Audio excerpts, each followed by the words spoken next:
Babacar tailleur Aba création quoi, tailleur international maa ngi nekk fii yëmbal Fass Mbao si pont bi boo wàccee juste rek waaw fi policier di monté man sama atelier foofu la nekk quoi mooy fi ndox bi taawoon fan yii nii xam nga sonal ñu 1 mois 15 jours di waaj a yegg 2 mois xam nga amuñu solution fu ne dëgg nañ fa nag quoi pour bëgg ku ñu dimbali mais xam nga mais vidéo boo gisee ñu def ko nii c'est juste pour remercier Yeumbeul TV quoi parce que ñi fi jaar bëri nañ quoi mais ñoom ñëpp kenn indi fi solution mais Yeumbeul TV moo ñëw xam nga filmer bagage yi dugal ko ci net bi xam nga wane ko ñu xëy suba vraiment waa ONAS ñëw fii xam nga liggéey bi mu jaar yoon quoi kon ONAS dañ leen di remercier mais balaa ñuy remercier ONAS dañuy remercier Yeumbeul TV quoi parce que vraiment moom moo liggéey bi quoi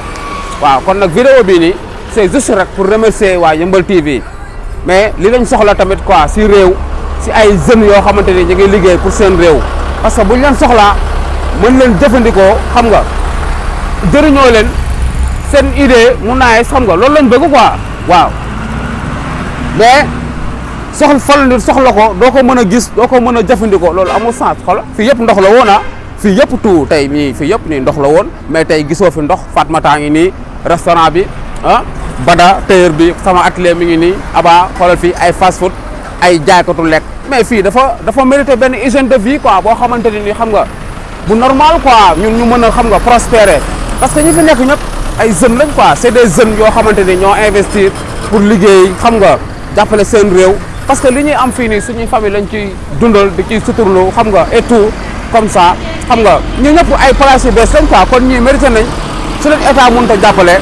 ñu mën a liggéeyal seen bopp quoi seen i moyens yi ñu fi def nii mu bañ a nax saay quoi waaw parce que tamit loolu rek lañ si bëgg quoi xam nga réew mi nii boo xoolee ñi fiy liggéey tey nii mooy homme de métier yi fii ñoo xoolee ñi fiy liggéey ñëpp ay borom métier lañ mais ñu jàng yor seen i diplôme ñu bëri tamit ñu ngi bëgg liggéey mais des fois liggéey day jafe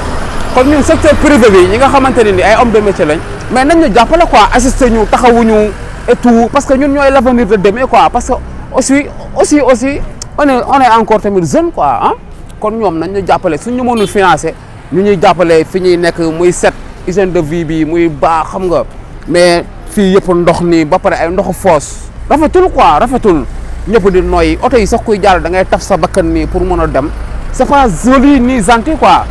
mais nañ ñu jàppale quoi mais Yeumbeul TV merci Yeumbeul TV merci Yeumbeul TV merci yéen ca kaw ca kanam